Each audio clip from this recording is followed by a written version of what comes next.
The Fantasy Football Week 12 Waiver Wire edition of Old Fashioned Football on the Sports Gambling Podcast Network is brought to you by Underdog Fantasy. Sign up with promo code OFFSGPN to get a 50% deposit bonus up to $1,000. We're also brought to you by Rebet. Rebet is a new social sports book available in 45 states. Download the Rebet app and use the promo code SGPN for a 100% deposit match up to $100. We're also brought to you by Rhythm. Start crushing college football and the NFL with Rhythm. Get your 7-day free trial today by going to sportsgamblingpodcast.com/rhythm. Hey, what's up? This is Sam Acho, and you're listening to Old Fashioned Football.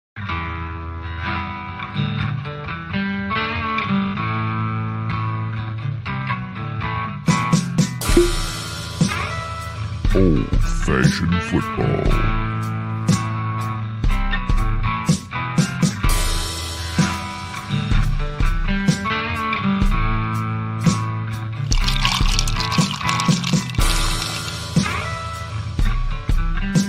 You make this deal right now, you pancake eating mother. All right, deal.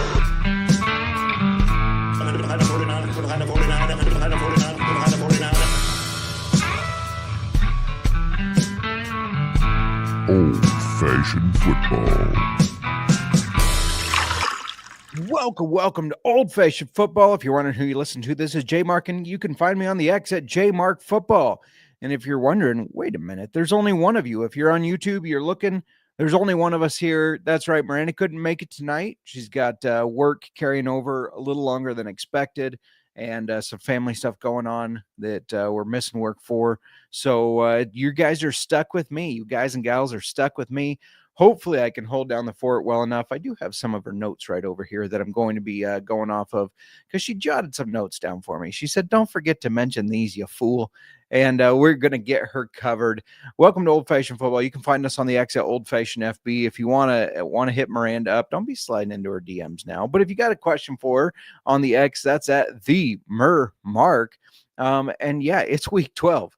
I can't believe it's week 12. Championship week in fantasy football is normally week 17 of the NFL. If your championship week is week 18, talk to your commissioner, slap them in the face, ask them what they're thinking. Just kidding. Don't inflict violence, but it shouldn't be week 18. Your fantasy football championship should not be week 18, because there's a lot of teams that do end up sitting for the bye. Jamie's checking in. No Miranda. I'm out. Only joined for her analysis. That's fine. I understand, and I don't blame you. I do have her notes in case you missed that. I got some of her notes right over here. She said you got to mention this stuff, so I will make sure to mention that for her. But yeah, she is out. She's working right now, and some family stuff going on, so she's prepping for that. And don't worry, Jamie, I know you're kidding. I wouldn't blame you either way. I mean, I know she's better to look at than looking at my ugly mug, so I completely understand. Anyways, playoffs coming up, depending on how many teams make the playoffs. I mean, you might only have 3 weeks left, and it's a big week because there are 6 teams on a bye. How could they do this to us? Why did we have a couple weeks there where there were no teams on a bye? They could have planned this a little better. Come on, NFL. Are you not thinking about the fantasy football managers? They're not. But just as a reminder, the Atlanta Falcons, Buffalo Bills, Cincinnati Bengals, Jacksonville Jaguars, New Orleans Saints, and New York Jets all on a bye this week. So you don't have Bijan. You don't have Josh Allen and James Cook. No Joe Burrow and Jamar Chase. No, let's see, which Jaguars. I guess Brian Thomas had a great game this weekend, or a good game anyways, compared to the weekend before. For the Saints, Taysom Hill, we're going to talk about him in a little bit. And then the Jets, you don't have to guess on if Rodgers is going to have a good game or not. We are not featuring a whiskey today either. I didn't want Miranda to miss out on a new whiskey, so we won't feature that. I apologize if you're listening to the podcast on Apple or Spotify and you're hearing the answer to this question multiple times, but the chat is asking, where the fridge is Miranda?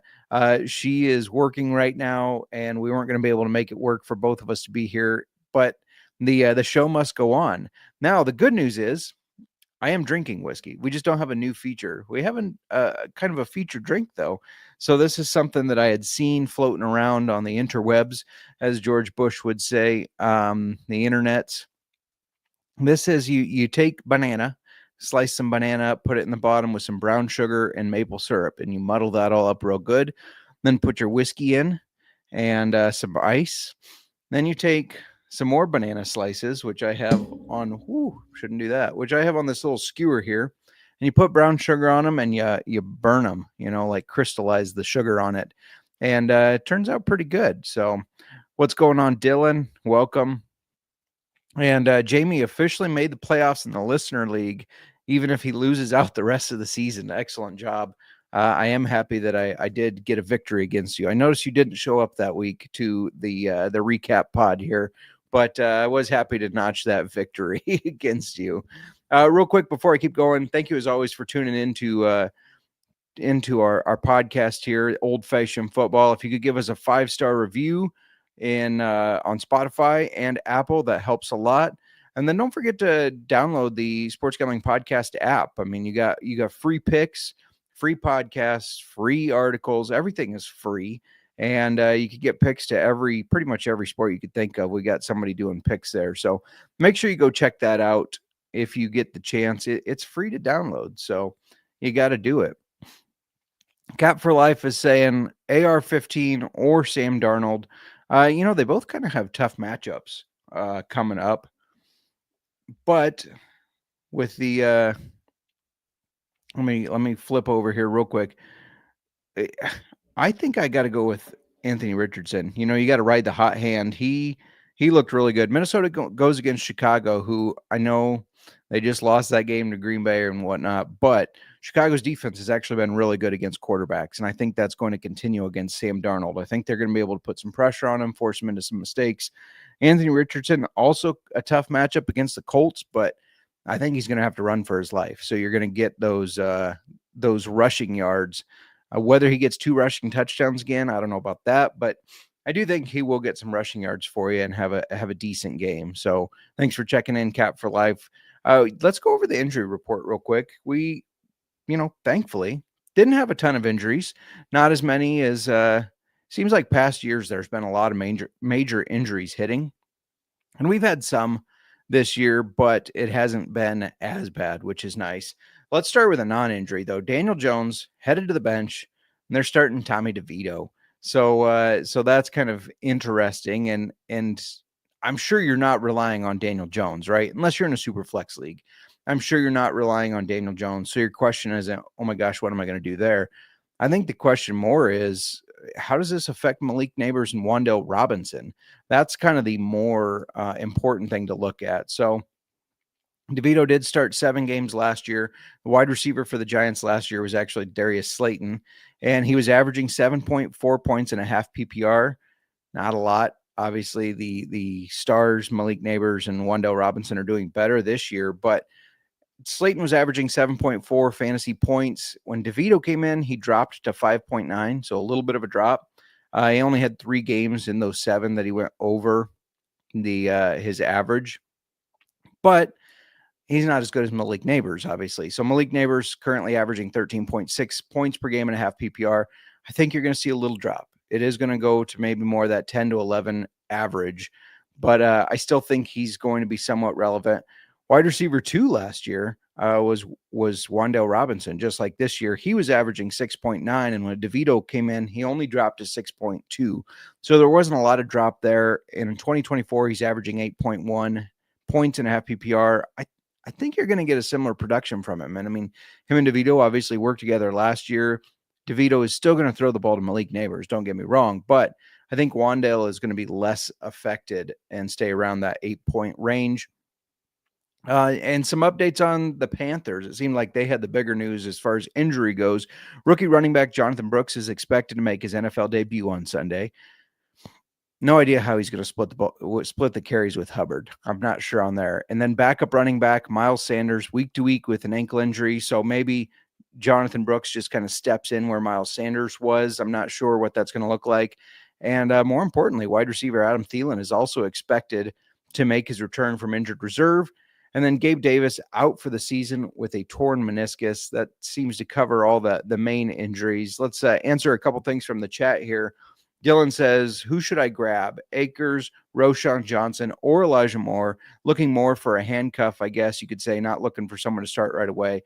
I think Roschon has, I think they're going to be featuring him more.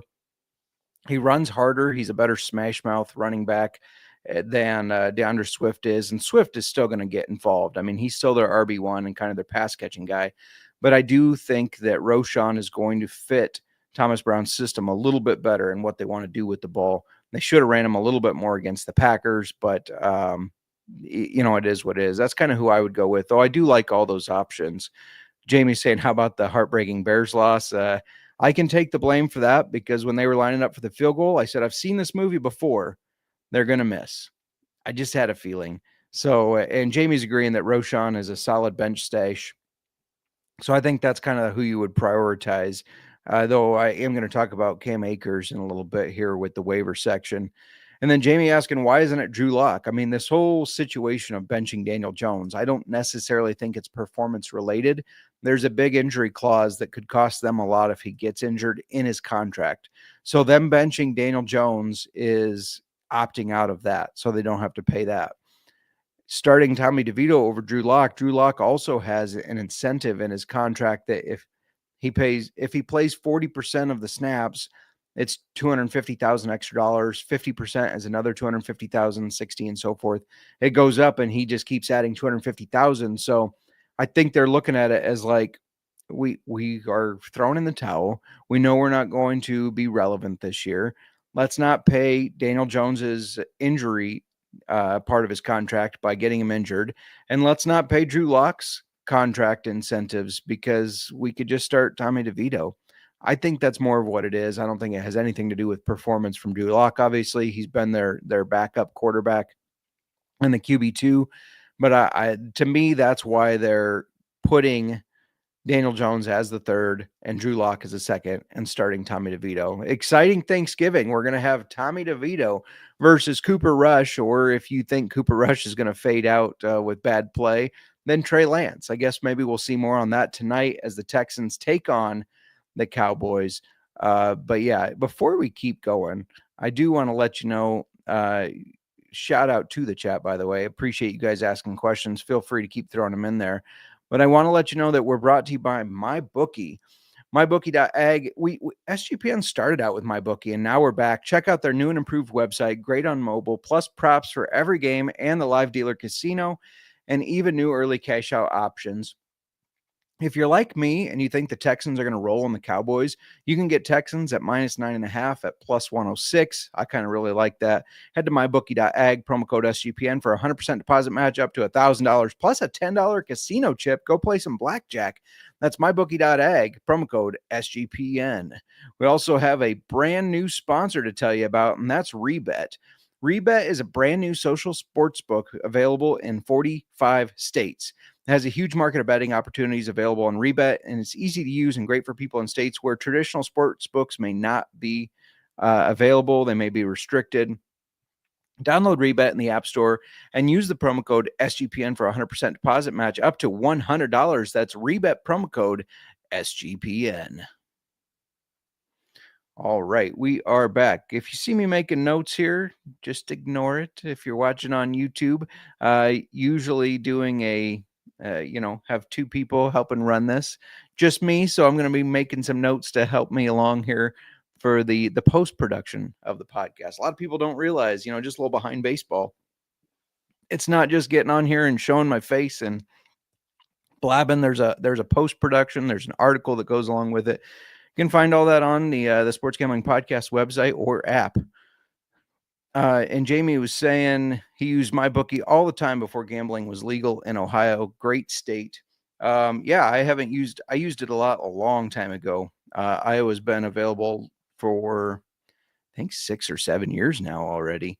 But it's a long time ago. I used MyBookie as well. And the new and improved stuff, I've checked it out a little bit, and it looks a lot better than it used to be. And I used to like it before. So let's go over some studs and duds. We always do a little recapping if you haven't joined us before. This is the other part of running a pod by myself. There's no drink breaks.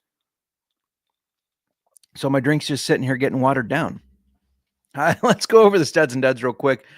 Stud at quarterback, we got one per position. Jared Goff, he had a huge game. He's projected 15.4, finished with 34.58. The Lions' first 7 drives all went for touchdowns. Goff threw for 412 yards and 4 touchdowns. Good day if you started him. Running back stud, I feel like we could just say his name almost every week. Well, not last week. He actually kind of dudded out last week. But this week, Saquon Barkley bounced right back, projected 17.2, finished 32.8, 146 rushing yards, 52 receiving yards, and 2 rushing touchdowns.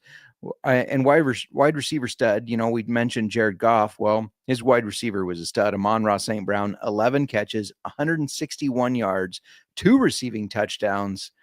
Just a crazy day for the Lions. They obviously dominated. In fact, one of the announcers while I was watching the Bears game said that the Lions were murdering the Jaguars. And I was like, are you allowed to say that somebody's being murdered on national TV? I think that's probably frowned upon these days, but whatever. He gets paid the big money.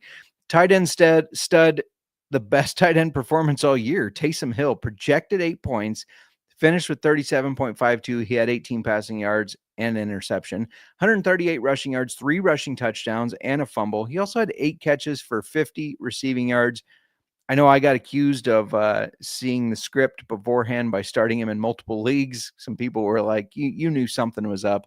It's Taysom Hill. During bye weeks, he is an excellent person to have on your team because you can put him in that flex or the tight end spot. And he plays quarterback, he plays running back, he plays wide receiver, he plays tight end. He's just the way he lines up all across the field as the Swiss Army knife is crazy, and it's going to get you some points. Now let's move on over to the duds. Kirk Cousins, a dud day against the Denver defense.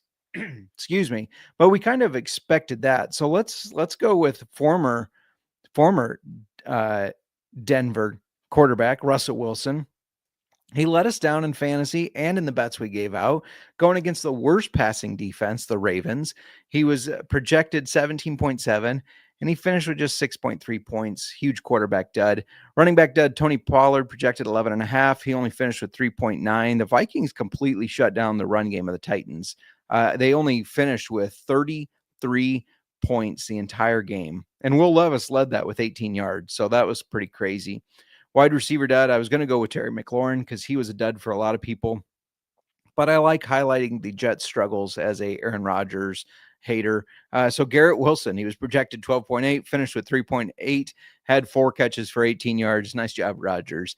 And then tight end dud, this is, this is getting frustrating. Travis Kelce, thank you for your dud performance. It really helped me a lot. Projected 12.7, he finished with 1.8, just 2 catches on 8 yards.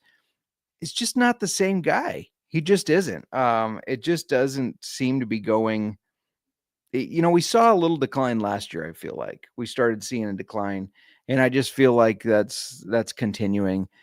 He's probably going to keep playing, but should he? I don't know. Kathy's saying that Taysom Hill was on the bench. That hurts. When you have a player that goes off for 30 to 40 points and they're on the bench, that always hurts. Dylan saying Broncos lit him up. I've been very impressed with Bo Nix. He's competing for Offensive Rookie of the Year with Jaden Daniels, and I didn't expect it out of him. Just been very impressed. Jamie saying Russell Wilson has a lot of division games coming up the next 5 weeks. Is he a sell if he can't handle the heat? Yeah, I don't see long-term success for Russell Wilson necessarily. But so if you're thinking dynasty sell, probably. But I don't know. The Steelers are Tomlin is such a hell of a coach. He is a hell of a coach. But I think, they're going to rely on a tough defense. They're going to rely on running the ball. They are going to pass it some. Obviously, they've got some good pass catchers. They didn't trade to get Mike Williams for no reason. They have George Pickens, who is a dog. But I think you're going to see medium numbers from Russell Wilson. You're not going to see league leading numbers. He's not going to be a dud every single week. Going to kind of average out right at the middle of the pack, I feel like. So somebody, if he has a big game coming up here, obviously this week wasn't one, but if he has a big game next week, I definitely would kind of put him on the potential sell list here. Let's talk a little Sir Throws a Lot. Again, if you haven't joined us before, this is just the quarterback that threw the ball the most times. Doesn't have to be the most accurate or the most yards. It's just who threw the ball for the most pass attempts. We just like tracking it throughout the year. It's kind of a little fun little segment. Plus, we get to kick it off to our buddy here, Jim Miller. This is Jim Miller, former Chicago Bears quarterback, and now it's time for Sir Throws a Lot.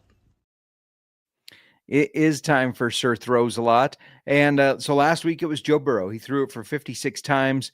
This week it's Joe Burrow. This is the first back-to-back Sir Throws a Lot that we've had so far this year. Obviously not accounting for tonight's games. Maybe CJ Stroud kind of goes above that. I don't think it's going to be Cooper Rush or Trey Lance going above that, but CJ Stroud could. But Joe Burrow, he threw it 50 times, so not the 56 from last week, just 50. Completed 28 of those for 356 yards, 3 touchdowns.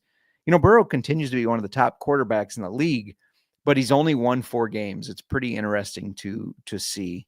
Frustrating for Bengals fans, I'm sure, but pretty interesting nonetheless. So, got a couple Underdog Fantasy lineups. You can sign up for Underdog using promo code OFFSGPN for a 100% deposit, or a deposit bonus up to $1,000. It's 50% up to.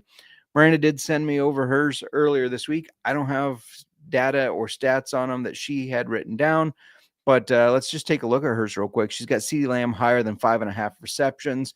Feel like he's the guy that the Cowboys need to rely on. Nico Collins higher than 8.5 targets. I like that. Stroud loves throwing to that guy.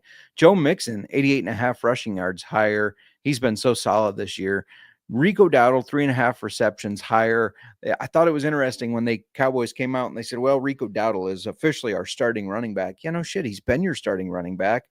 Yeah, you've had Zeke running the ball some, but Rico's been the main guy for when he's healthy.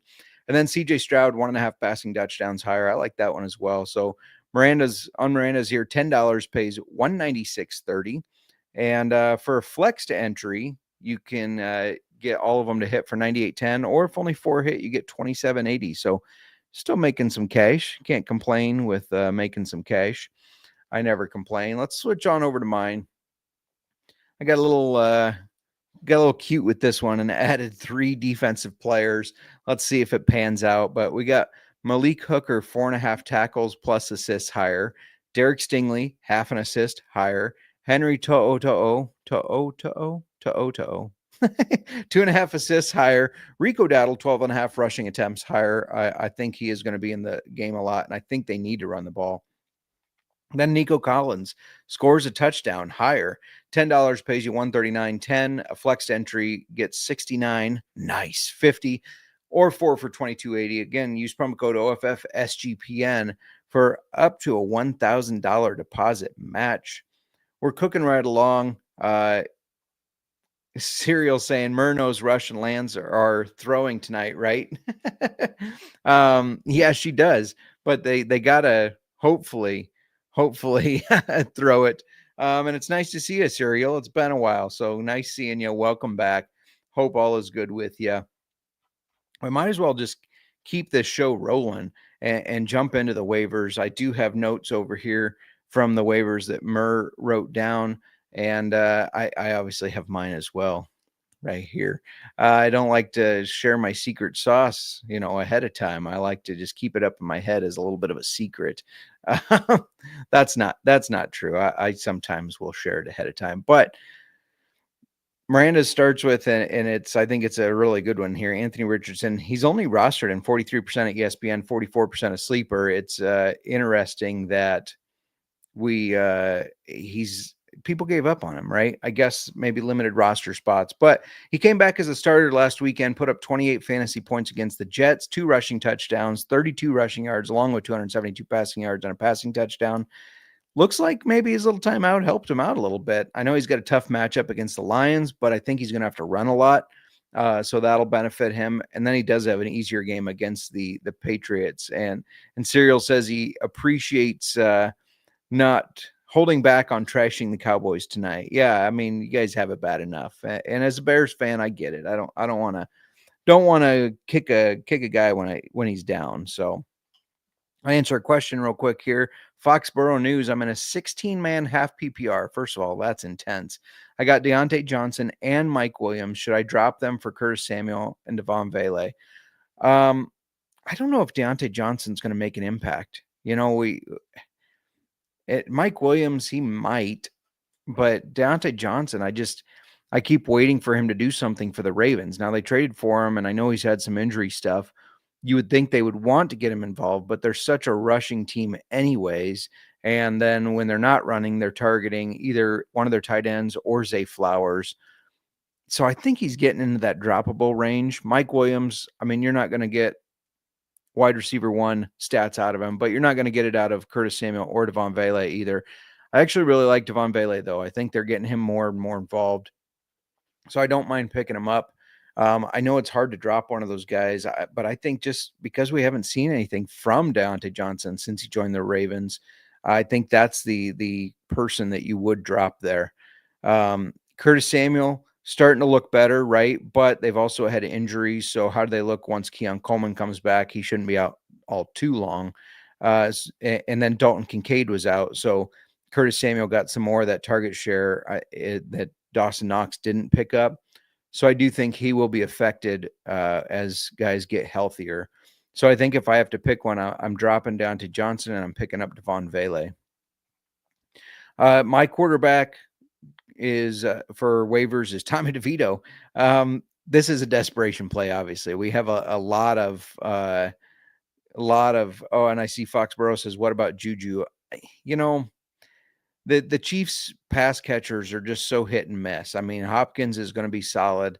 Worthy will probably be solid. I don't think Juju is going to be able to do as much as he would like to. DeVito's going to draw the start for the Giants. He's got matchups against the Bucks, Cowboys, Saints. We saw him have some short-term success last year, I guess. He's got better weapons this year. This is more of just, though, if you had Daniel Jones like in a super flex or in a heavy bye week, I'm sorry if you have to start DeVito, but he's worth a roster spot for the depth if you had Daniel Jones on your roster. Murs running back. I mentioned earlier, somebody asked a question about him, Cam Akers. Rostered in 16.5% on ESPN, 22% on Sleeper. Akers has kind of taken over that RB2 spot in Minnesota, and he's not been efficient, right? But he does have double-digit carries the last 2 weeks. Now he goes against the Bears, who are really struggling to stop the run. My running back waiver is Justice Hill, 20.4% ESPN, 29% on Sleeper. He's getting used in that passing game for the Ravens quite a bit, and so that's keeping him relevant. He had 13 rushing yards, 28 receiving yards, 4 catches this weekend. I mean, in half PPR, yeah, that's only 6.1 points, but that's good enough to consider in this week where we have 6 teams on a bye, right? Wide receiver for Merck, Kendrick Bourne, rostered in 1.7% of leagues, 3% on Sleeper. Bourne is starting to play really well for the Patriots. 3 weeks ago, targeted 6 times, 4 catches for 41 yards. This week, it was 5 times. He got all 5 for 70 yards and a touchdown. Drake May, a quarterback you can trust. Not sorry, Cody. I know you're a big Patriots fan. I've been impressed with Drake May's performance as well. And he can move the ball through the air. And I think Bourne is starting to emerge as one of his go-to targets. And Foxborough News asked about Devon Vele. That's my wide receiver waiver wire, rostered in 6% of leagues on Sleeper. Behind Cortland Sutton, he was the second on the team in catches with 4 and yards was 66. Now, he didn't get a touchdown. I know Bo Nix threw a lot of touchdowns, and Vele wasn't one of them. But last week, he had 4 catches on 4 targets, 4 catches, 4 targets, 39 yards, and the touchdown. This team is humming. So, they have some easier games coming up against Las Vegas and against Cleveland. I think Devon Vele is going to be a startable wide receiver at your flex spot, especially in a deeper league like a 16-man half PPR. I think Devon Vele could do well. And I see Mr. Nick Fortune joining the chat. Whoa, no, Mur. She is still working. And then Nick knows that we will be away from work for a couple days due to family. So she's got to work to get all caught up on that. So it's just me tonight. You're stuck with me, Nick. Miranda's tight end over here is Will Dissly, rostered in 29% on Sleeper, 13.9% on ESPN. It's the second week that he's had 6 targets. This week, he caught 4 of them for 80 yards and a touchdown. Coach Harbaugh is doing a great job at getting him involved. And you got 6 tight ends on a bye coming up, right? So Dissly, he's going to be a big pickup in the leagues this week as the Chargers are set to face the Ravens, who, even though they slowed the Steelers' passing game, they're still a bad passing defense. So with 6 tight ends on a bye, I feel like he's going to get picked up a lot. And so you could be the one picking him up. This guy's another one, rostered in 31.7% on ESPN. Yes, I absolutely did, Serial. Rostered in 31.7% on ESPN. Jonnu Smith continues to contribute for the Dolphins, yet he's rostered in less than half the leagues. The past 6 weeks, he's averaged 6.5 targets a game, 5 catches, 62 yards, and he's coming off a 2-touchdown performance. I don't understand. I was looking at the 12-team ESPN league I'm in, and he's sitting out there in the free agency. I don't get it. He's available in a ton of leagues that I'm in. I think he's trusted to be a starting tight end going forward. I mean, they are getting him involved. So I would trust him, throw him in there. Why not? Let's talk a little best bets. I just threw bets together tonight for us both, but I did want to keep the trend going for Miranda, where she likes to target those longest receptions, right? I've noticed the past several weeks, Monday Night Football, Thursday Night Football, she's targeting that longest reception. So I looked at that. I didn't know if I wanted to go with Nico on the first game back. Probably going to hit the over, but a little risky, right? So I was kind of back and forth on that. Tank Dell, when Nico has played, he's been really hit or miss. But there's been a guy that's been getting more and more playing time, and I know it's been with Nico out, but I think they're starting to build this rapport with John Mechie. He's got a great story of how he worked his way back to football. And he's been kind of balling out the past couple weeks. His number is 13.5 yards on 1 catch. He's had a 20-plus yard catch in 2 of the last 3 games. And even though Nico's back, I think they continue to use him. I think he's going to have a long catch. For me, my best bet, I'm going to circle Joe Mixon's rushing yards. Mixon has been a beast. He has been on fire this year. And the Cowboys are 31st in overall rushing yards allowed. The number last I saw it was 89.5. It was 90.5 on some of the books. So shop around. It does pay to shop around. He only ran for 46 yards against the Lions, right? But they're the best rush defense in the league. And in the other 5 games that he's been healthy, because he had a game against the Bears where he didn't finish the game. He got hurt, right? Missed a quarter and a half, I think it was. In every other game, he's gone over this mark. So over 89.5 feels easy. First touchdown bets. If you got some in the chat here, throw them in. Serial, I know you're a better. Nick Fortune's a better. If you got a first touchdown you like, let me know what they are. I picked 2 different ones. I'm sure recently, and I've been giving Miranda a little bit of crap for this, but she's been picking some chalk here. It's been getting a little chalky in here. So I was not going to go with Joe Mixon, which was the chalk.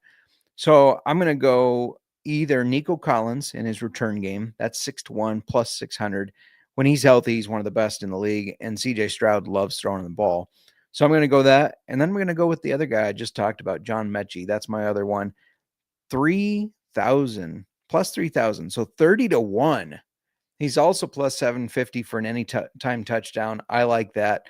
I think Serial will even agree with me that the Cowboys have struggled against receivers. They have not been their finest. So that's tough. And I think that Nico and Tank and Mechie, I think they could have really good games. Serial likes Houston's defense to score first and says, at least with Dak, when they won the toss, they took the ball first. Touche. Yeah, it's going to be an interesting one for sure. I mean, the in-state rivalry, and I'm not ready to just say like, hey, the Cowboys are going to lose the rest of the games. I realize they have not been great this year. It has been tough, right? As a Cowboys fan, I'm sure it's been tough and disappointing, but I do think that they are a team that could win some surprise games here and there. Mick likes Cooper Rush under 178 passing yards, Mixon 50-plus rushing and receiving yards, and Nico Collins 25-plus receiving yards at plus 105. Jamie says, off topic, but did you watch the scripted Mike Tyson fight? There were 4 losers in that fight. Tyson lost, Jake lost not being able to beat up a 6-year-old, Netflix lost, and we lost wasting our time. The 20-year-old Mr. Miyagi versus a 60-year-old Daniel LaRusso fight was way better on Cobra Kai. Yes, I did watch it. And to say I was disappointed is a bit of an understatement. I agree with you that it seemed very scripted. I mean, there were times you could see Mike holding back. And there was a point where like Paul flinched, and it's like, what is going on here? Like, he had a clear shot on him. What's going on? Maybe, I know a lot of people kind of argued that, well, after Tyson got hit and kind of got wobbly, I think that was late second round, maybe early third, that Tyson got more conservative because he just wanted to make it through and not fall down. I don't know if I believe that. This seemed like maybe it was just kind of a bit of a money grab. Not happy with it overall. And I hope we see a rematch where it's a legit fight. Yeah, it was interesting. The Tyson Paul fight, if you're just joining, wondering what I'm talking about, that's what I'm talking about. Nick Fortune likes Dalton Schultz anytime touchdown plus 350 on FanDuel. I don't hate that either. He hasn't been as involved as I thought he would be this year. However, going against his old team, Nico Collins coming back, so that pulls some of the defense. I could definitely see him getting open in the end zone. And Serial saying of his Cowboys offense hasn't evolved. It's the same offense that they've always been running. You can't be stagnant in the NFL. Yeah, I think McCarthy's gone at the end of this year, right? I think he has to be. I don't know how you don't put him on a new contract, nothing. So I don't know. That's what we have, or I guess I have for tonight. We will be back Thursday, a little bit back to normal on Thursday with our start sits. So tell your friends, bring a crowd. R Mark saying Tyson made 20 million, so he won. That's my dad, and yeah, I agree. I mean, if I could, he didn't get hit all that much, right? So I'd take a nice 20 million to absorb some of those punches and dance around and only throw, what was it, 19 punches. I mean, I'd take a nice 20 mil for that. Sure. Sign me up. Maybe that can be Paul's next big thing, because, he's always looking to beat up people that aren't in the same shape as him. So I volunteer as tribute. If you're going to pay me 20 million, I'm there. We're going to be back Thursday with start sits. This is a little bit of a quicker show, but no Miranda to add in some of the best analysis there. And but yeah, we'll be back, both of us, on Thursday night. And thank you guys for joining in tonight. We appreciate it. Jamie, Josiah, Dylan, Cat for Life, trying to name everybody. Kathy, Randy, always fresh, never soggy, Mr. Cereal, of course. Foxborough News, Nick Fortune. Appreciate all of you hopping in and dropping some comments. Don't forget to hit the like button. Don't forget to subscribe. All of that kind of stuff really helps us out. If you could go to Spotify, leave a 5-star review. If you could go to Apple and do the same, very helpful for us, and helps us continue to keep doing what we love to do, and that's talking football and whiskey with you guys. So that's all we have for tonight. Shorter show, but hopefully you got something out of it. And Cereal, I'm not going to say I'm going to root for your Cowboys, because I do kind of like that Texans team, but I hope it's a good game for you. I hope it's a competitive game no matter who wins. I do have I've been doing look ahead line teasers. So 2 weeks ago with this was a look ahead line, I teased it in a parlay. And so I just need the Texans not to lose by 3.5 or more. So as long as they lose by 3 or less or win the game, I am good to go. That's all I got today. Thank you all for joining. Catch us on YouTube and the X and Insta on Thursday. And yeah, that's and Cereal's thrown in Houston -20, so he knows what's coming. If you have any questions in the meantime, make sure you DM us at Old Fashioned FB, or you can hit me up at JMark Football, answering football questions, answering whiskey questions, or on the CFL Gambling Podcast, which just had the Grey Cup, a huge upset. Shout out to Brian Scott for winning a championship ring with the Argonauts, his jersey right back there. But as Colby would say, if you got, he always tells people, if you have lawnmower questions, you can hit me up with those. Can't promise I can answer them, but you can hit me up with them. Everybody have a good night and enjoy the game. Good luck on your waivers. Important week coming up here, so make sure you check us out with the start sit. As Jamie's saying, hit the like button. missing her. I'm missing her too. It's a lot of talking without her to weigh in. And as you can see, I really didn't get to drink my drink. So I'm going to do that now. I'm going to enjoy my drink and watch this battle of Texas. Going once, going twice. So